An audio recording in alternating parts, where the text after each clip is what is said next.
말씀드렸다시피 우리는 지난주에 고린도전서 8장을 중심으로 해서 그리스도인의 자유의 원리라는 제목의 말씀을 함께 나누었습니다. 내일자 국민일보 오늘의 설교란에 제가 지난주에 주일 예배 때 설교했던 그리스도인의 자유의 원리라는 말씀을 지난주 설교의 내용이 아주 간략하게 요약이 돼서 읽기 쉬운 문체로 게재해드리라고 생각합니다. 지난주에 말씀드렸던 내용의 핵심적인 내용, 그리고 제가 강조했던 내용은 다른 것이 아니고 우리 그리스도인들도 자유를 가지고 있는데 우리가 가진 자유라고 하는 것은 내가 옳다고 해서 마음대로 행사하는 권리가 아니라 형제를 위해서 내 자유를, 내 권리를 기꺼이 내려놓고 포기하고 절제할 줄 아는 사랑이다라는 사실을 강조했었습니다. 오늘은 지난주에 이 자유의 원리를 실제적인 우리의 삶에 가장 예민하고 현실적인 문제, 곧 술 문제에 적용해 보려고 합니다. 지난주가 자유에 관한 원리적 설교였다면 오늘 설교는 그 원리를 실제적 삶의 문제, 즉 술에다가 적용한 실제적 구체적 적용 설교라고 할 수 있습니다. 기독교인이 술을 마셔도 되는가 안 되는가는 그런 단순한 흑백 논리를 말하고자 하는 것이 아니기 때문에 지난주에 설교했던 내용을 기억하면서 오늘 또 반복해서 하겠지만 술 문제를 어떻게 받아들여야 되는지, 어떻게 보아야 되는지, 그래서 나는 실제로 이 술 문제를 어떻게 해야 되는지를 여러분 스스로가 성경의 원리에 맞춰서 잘 정리하시기를 바랍니다. 오늘날 우리 한국 사회는 교회 아니든 교회 바깥이든 기독교인은 술, 담배를 하지 않는 사람이라는 인식이 널리 퍼져 있습니다. 그런데 기독교인이라고 말하면 사랑과 배려, 정직과 성실, 너그러움과 겸손과 같은 성경이 말하는 그리스도인의 미덕보다 음주, 흡연 여부가 우리를 판가름하는 정체성이 되어 있다라는 말입니다. 이런 인식은 세상에 있는 불신자들로 하여금 교회에 오는 것을 막는 장벽이 되기도 합니다. 교회 안에서는 술을 먹냐 안 먹냐, 담배를 피우냐 안 피우느냐의 여부로 그 사람의 믿음의 좋고 나쁨을 판단하는 기준을 삼기도 합니다. 그러나 사실 술, 담배에 관한 현실은 그렇게 단순하지 않습니다. 직장의 회식, 거래처 접대, 여러 가지 사회적인 모임에서 성도들은 늘 술 문제 앞에서 고민합니다. 회식 자리인데 맥주 한 잔 정도는 괜찮지 않을까? 거래처 접대를 위한 술자리도 가면 안 되는 건가? 술은 입에도 대서는 안 되는 건가?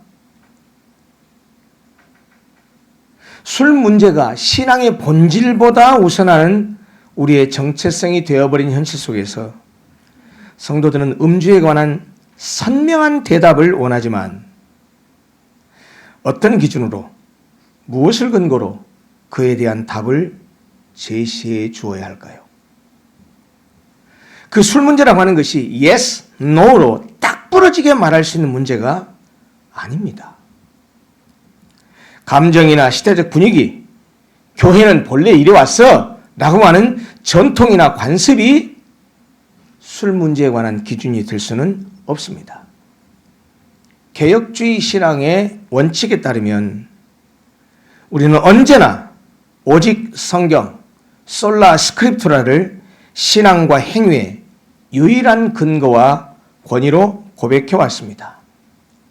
따라서 술에 관한 우리의 생각도 한국 교회가 가지고 있는 전통이나 관습 혹은 개인적 감정이나 주관적 생각이 아니라 성경이 무엇이라고 말씀하시는지, 성경은 술에 관해서 어떻게 가르치고 있는지에서 출발해야 하고 그것을 근거로 우리의 원칙을 삼아야 합니다. 아까 제가 그렇게 말씀드렸죠. 누구나 인정하는 사실이지만 우리 한국 사회는 교회 안팎에서 술, 담배가 그리스도인을 판가름하는 표지가 되었다라는 말씀을 드렸는데 부정할 수 없습니다. 그러면 과연 어떻게 해서 우리 한국 사회에는, 그리고 한국 교회 안에는 어떻게 해서 금주라고 하는 것이 그리스도인의 표지가 되었을까요? 한마디로 말하자면 한국 교회는 왜 술을 금기시하게 되었느냐라는 질문입니다. 말씀드렸다시피 이것은 현실 인식을 위해서, 지금 우리의 현실 인식을 위해서 그 역사적 근거를 알아야 될 필요가 있습니다. 한국 교회는 교회 시작부터, 처음부터 금주 전통을 가졌던 것은 아닙니다. 초기 한국 교회 신자들은 조선 사회의 생활 습관을 그대로 가진 채 교회 안에 들어왔습니다. 그래서 초기 한국 교회와 관련된 기록들을 보면 놀라지 마십시오. 예배 후에 교인들이 함께 담배를 나누며 교제했다는 기록이 있습니다. 어떤 교회는 예배당 들어온 입구에 그 당시에 긴 담뱃대, 그 긴 담뱃대를 꽂아두고는 그 담뱃대 거치대도 설치했다는 기록이 있습니다. 어떤 지역은 크리스마스 같은 교회 절기 또는 민족의 명절에 교회에서 술을 빚어서 예배 후에 교인들이 함께 나누어 마셨다라는 기록도 있습니다. 물론 이런 사례들이 당시에 우리 한국교회 모든 교회의 일반적 관행이었다라고 단정하기는 어렵습니다. 그러나 그런 기록이 있는 것은 사실입니다. 초기 선교사들의 입장도 처음부터 하나로 통일되어 있지는 않았습니다. 일부 선교사들은 음주와 흡연을 신앙의 본질 문제가 아니라 개인의 자유 문제로 보았습니다. 그러나 이후에 청교도적 경건주의, 그리고 미국 복음주의 절제운동의 영향을 받은 선교사들이 우리나라에 입국하기 시작하면서 그들을 중심으로 해서 청교도주의적 정신, 미국 복음주의적 정신을 가지고 있는 그 선교사들은 금주와 금연을 강조하기 시작했습니다. 이유가 있었습니다. 당시 조선사회에서 음주와 흡연이 개인과 가정을 무너뜨리는 심각한 문제였기 때문에 금주와 금연은 주일 성수, 제사와 도박의 금지 등과 함께 복음을 듣고 변화된 그리스도인의 삶의 중요한 표지가 되었습니다. 특히 제사 문화와 아주 밀접하게 얽혀 있었던 이 음주는 그 술을 끊는 것이 결국은 우상 숭배와 결별하는 신앙적 상징이 되기도 했습니다. 더 시간이 지나서 일제강점기에는 절약과 근면을 강조하는 민족 계몽 운동과 맞물려서 더욱 금주, 금연이 강한 규범으로 자리 잡게 되었습니다. 이렇게 금주와 금연이라고 하는 것이 우리 한국 기독교의 처음부터 오랜 동안의 역사를 가지면서 그런 사회적 환경과 분위기가 맞물려서 그 결과 마침내 기독교인은 술을 마시지 않는 사람이라는 인식이 한국 사회 전반에 교회 안팎에 뿌리 내리게 되었던 것입니다. 이렇게 한국교회의 금주와 금연 전통은 우리의 믿음의 선배들이 그들이 살았던 사회적 현실 속에서 복음과 절제를 위해 선택하고 또 실천했던 고귀한 신앙 유산이라는 점은 부인할 수 없습니다. 그렇기 때문에 우리는 한국교회가 가지고 있는 이 금주와 금연 이 전통을 그냥 가볍게 여길 수만은 없습니다. 그러나 동시에 그것을 모든 시대와 문화에 동일하게 적용하는 성경의 절대 계명처럼 여겨서도 안 됩니다. 아까 말씀드린 대로 우리의 최종 기준은 전통이 아니라 오직 성경이기 때문입니다. 그러므로 이제 우리는 한국교회 역사에서 성경으로 눈을 돌려야 합니다. 두 번째입니다. 그러면 과연 성경은 술에 대해서 무엇이라고 말씀할까요? 여러분들이 의외라고 생각하실지 모르지만 성경은 모든 음주를 일률적으로 죄라고 규정하지는 않습니다. 시편 104편 15절이 대표적인 구절인데요.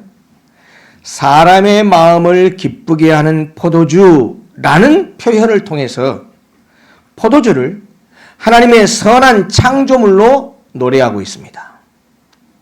신명기는 포도주를 하나님께서 주시는 언약의 복 가운데 하나로 언급합니다. 사도 바울은 그의 영적인 아들로 여겼었던 디모데에게 위장과 자주 나는 병을 위하여 포도주를 조금씩 쓰라라고 오히려 포도주를 치료용으로 마실 것을 권면합니다. 여러분, 무엇보다 예수님께서는 가나의 혼인잔치에서 물을 포도주로 바꾸어서 잔치의 기쁨을 채워주셨습니다. 그뿐만이 아닙니다. 예수님이 세상 사람들로부터 들었던 별명 중에 하나가 뭐였습니까? 먹기를 탐하고 포도주를 즐기는 자라고 예수님을 비난했습니다. 예수님 왜 그런 비난을 받으셨습니까? 금욕적 삶을 살았던 세례 요한이나 당시의 유대 율법주의자들과는 달리 예수께서는 사람들과 자유롭게 어울려서 먹고 마셨기 때문입니다. 그래서 예수님을 향해서 먹기를 탐하고 포도주를 즐기는 자라는 비난을 했던 것이지요. 이건 뭘 말합니까? 예수님께서 포도주 자체를 금기시하지 않으셨다라는 사실을 보여주는 증거입니다. 여기서 우리는 개혁신앙이 지금까지 오래 견지해 오고 있는 아주 중요한 신학적 원리 하나를 반드시 알고 기억해야 될 필요가 있습니다. 그게 뭐냐면, 잘 들어보세요. 남용이 있다고 해서 정당한 사용 자체가 폐기되는 것은 아니다. 자, 술에 적용하면 어떻게 됩니까? 포도주는 하나님이 사람의 마음을 기쁘게 하시려고 창조 세계 속에 두신 선한 선물입니다. 그런데 그 선물이 죄인의 손에서 오용될 수 있다고 해서 본래 그 선물 자체가 가지고 있던 선함 자체가 부정되는 것은 아니라는 거예요. 그래서 성경이 꼭 기억하세요. 술 자체에 대해서 언급하는 것과 술 취함에 대해서 언급하는 게 다릅니다. 성경은 술 자체와 술 취함을 구별해서 다루고 있다는 말이에요. 그러나 성경은 술에 지배당하는 것, 즉 술 취함에 대해서는 매우 엄중하게 경고합니다. 여러분, 이런 말 들어보셨죠? 제가 지난주 수요일 날에도 이 말을 했었는데, 처음에는 사람이 술을 마시고 나중에는 술이 술을 마시고 결국에는 술이 사람을 마신다. 이거 성경 말씀 아닙니다. 성경 구절은 아니지만 술의 위험을 매우 사실적으로 가르쳐주는 이야기예요. 처음에는 내가 술을 선택합니다. 그러나 술 먹는 것이 반복되면 술을 찾는 습관이 나를 움직이기 시작합니다. 여러분, 습관이 그래서 무섭습니다. 그리고 마침내 어떻게 됩니까? 술이 나의 판단과 행동과 삶을 지배하게 됩니다. 여러분, 성경은 술에 지배당할 때 사람에게 어떤 일이 일어나는지를 실제 사건을 통해서 여러 가지를 보여줍니다. 오늘은 제가 대표적으로 두 가지만 성경에 있는 예를 들어드릴게요. 첫 번째, 노아입니다. 노아 홍수 이후에 새 시대를 시작했던 사람의 주인공이 바로 이 노아예요. 노아는 포도주에 취해서 장막 안에 벌거벗었습니다. 그리고 그 일은 가족 안에 수치와 갈등을 가져왔습니다. 믿음의 사람도 술에 자신을 맡기면 넘어질 수 있다는 사실을 보여줍니다. 여러분, 롯의 경우는 더욱 비극적입니다.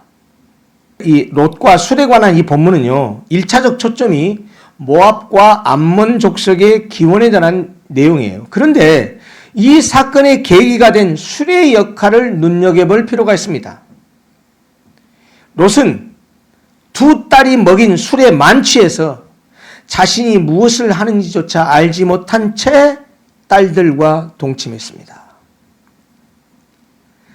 술은 사람의 분별력을 마비시키고 가장 부끄러운 죄의 통로로 사용될 수 있다는 사실을 보여줍니다. 지혜문학, 특별히 잠언은 술의 위험성을 강력하게 경고합니다. 잠언 20장 1절, 포도주는 거만하게 하는 것이요 독주는 떠들게 하는 것이라 라고 합니다. 23장 29절 이하에 가면 술은 다툼과 상처, 헛된 말과 환상을 가져오며 마침내 뱀같이 물며 독사같이 쏠 것이라고 경고합니다. 신약의 가르침은 더욱 분명합니다. 오늘 본문 에베소서 5장 18절, 술 취하지 말라라고 명령합니다. 이어서 뭐라고 하죠? 이는 방탕한 것이니 라고 하면서 술 취함을 방탕이라고 규정합니다. 이어서 술 취함 대신 오직 성령으로 충만함을 받으라 라고 명령합니다. 갈라디아서 5장은 술 취함을 육체의 현저한 일 가운데 하나로 규정하고, 고린도전서 6장 10절은 하나님의 나라를 유업으로 받지 못할 죄로 술 취함에 대해서 경고합니다. 물론 이 말은 한 번의 실패로 한 번 술 취하면 구원을 상실한다는 뜻이 아니지요. 회개하지 않고 술 취함을 지속적인 삶의 방식으로 삼는 것은 하나님 나라의 백성의 삶답지 못하다, 하나님 나라의 백성답지 못하다라는 것을 가르치는 교훈입니다. 술에 취하는 것은 술의 지배를 받는 것입니다. 반대로 성령으로 충만한 것은 성령의 다스림을 받는 것입니다. 그러므로 여러분, 근본적인 질문은 단순히 우리 그리스도인들이 술을 마실 자유가 있는가? 라는 문제가 아니에요. 그것을 우리가 물어야 될 것이 아니고, 나는 지금 누구의, 무엇의 다스림을 받고 있는가? 라고 하는 것을 물어야 합니다. 우리는 술을 마셔도 되는가만 물을 것이 아니고, 이것이 나를 지배하고 있는가? 이것이 하나님께 영광이 되는가를 물어야 한다는 말이에요. 여기까지 정리하자면, 성경이 술 자체를 먹으라라고 명령하지도 않고 절대 먹으면 안 된다라고 금하지도 않아요. 이런 영역을 우리 개혁주의 신학에서는 아디아포라라는 신학적 용어를 씁니다. 이 아디아포라라는 말은 성경이 구체적으로 명하지도 구체적으로 금하지도 않는 문제인데, 그에 대해서는 개인적 자유에 속한 문제다라고 하는 것을 아디아포라라고 말해요. 술도 그리스도인의 자유에 속한 아디아포라의 문제라는 거예요. 그러나 그 자유는 방종의 면허가 아닙니다. 성령의 다스림 아래서 행사되어야 될 자유예요. 방종의 면허증이 아니라고요. 자, 그러면 우리는 술에 대해서 어떤 입장을 취하고 술에 대해서 어떻게 해야 될까요? 자, 우리 한국교회 역사가 이렇고 성경이 이렇게 말하고 있어요. 그럼 우리는 술에 대해서 어떻게 살아야 하냐는 말이에요. 오늘 우리가 읽었었던 본문 고린도전서 8장 9절 이렇게 말씀합니다. 그런즉 너희의 자유가 믿음이 약한 자들에게 걸려 넘어지게 하는 것이 되지 않도록 조심하라. 술에 대해서 우리에게 자유가 있다는 사실 자체가 문제가 아니에요. 문제는 내가 가진 그 자유가 형제를 넘어뜨리는 도구가 될 수 있다는 데 문제가 있어요. 그러므로 참된 자유는 성령의 열매인 절제로 나타나며 형제의 양심을 배려하는 사랑으로 완성됩니다. 지난주에도 말씀드렸다시피 모든 것이 가하다고 해서 모든 것이 유익한 것도 아니고 모든 것이 가하다고 해서 모든 것이 덕을 세우는 것도 아닙니다. 이쯤 되면 여전히 술에 대한 미련을 버리지 못하는 사람은 이렇게 말할 수 있어요. 아니 목사님 그럼 취하지만 않으면 될 거 아니에요? 예, 그 말 자체는 틀린 것이 아닙니다. 그러나 이 말을 하기 전에 내가 과연 정말 술을 통제하고 있는지 자신에게 정직하게 물어야 됩니다. 만약에 술이 없으면 불안하거나 술자리를 거절하거나 결코 빠져나오지 못하거나 스스로 정한 양을 늘 넘기고 절제하지 못한다면 여러분 그것은 이미 술이 나를 지배하고 있는 것입니다. 또한 내가 절제할 수 있다고 하더라도 만약 그렇게 내가 술을 먹는 것이 내 자녀에게 잘못된 신호와 잘못된 가이드라인을 주거나 믿음이 약한 성도를 실족하게 한다면 그 자유를 내려놓아야 합니다. 바울은 이 문제를 단순한 배려의 문제로 남겨주지 않습니다. 고린도전서 8장 12절 이렇게 말했습니다. 이같이 너희가 형제에게 죄를 지어 그 악한 양심을 상하게 하는 것이 곧 그리스도에게 죄를 짓는 것이니라. 형제를 실족시키는 것은 단지 인간관계 속의 작은 실수나 결례가 아니라 그리스도를 향한 범죄랍니다. 그래서 바울이 13절에서 어떻게 결단합니까? 그러므로 만일 음식이 내 형제를 실족하게 한다면 나는 영원히 고기를 먹지 아니하여 내 형제를 실족하지 않게 하리라. 여러분 평생 고기를 먹지 않겠다라는 것은 결코 가벼운 선언이 아닙니다. 형제 한 사람을 실족시키지 않기 위해서라면 자신의 자유를 영구히 내려놓을 수 있다는 사랑의 극단적인 결단입니다. 여러분 우리는 술 문제도 바울처럼 이만큼 진지하게 다뤄야 한다는 얘기입니다.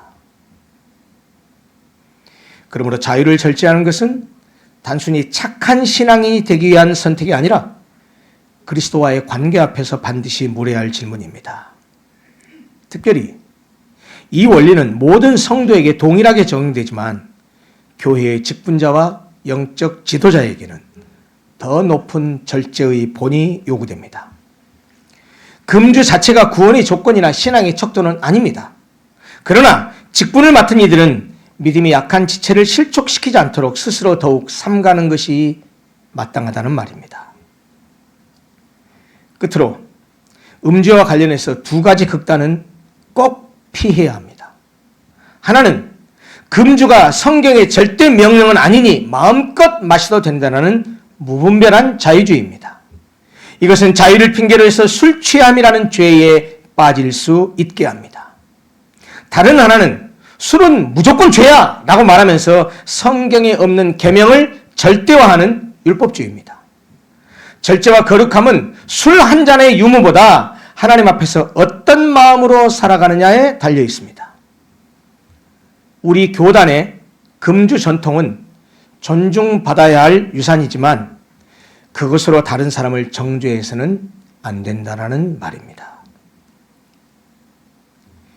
이제 결론을 맺겠습니다. 오늘 우리는 세 가지를 살펴보았습니다. 한국교회의 오랜 금주 전통은 존중할 만한 유산이지만 성경의 절대 명령은 아닙니다. 성경은 술 자체가 아니라 술 취함, 곧 절제력을 잃고 술에 지배당하는 상태를 죄라고 경고합니다. 그러므로 우리가 해야 될 참된 질문은 술은 마셔도 되는가 마시면 안 되는가라는 문제가 아니라 나는 지금 누구의 무엇의 다스리심을 받고 있는가 여야 한다라는 말입니다. 결국 우리는 다시 지난주에 말씀드렸던 자유의 근원으로 돌아가게 됩니다. 지난주 우리는 참된 자유의 원형이 십자가라고 배웠습니다. 예수님은 가장 자유로운 분이셨지만 자신의 자유와 권리를 우리를 위해서 내어주셨습니다. 술 문제도 결국 이 십자가의 원리로 돌아갑니다.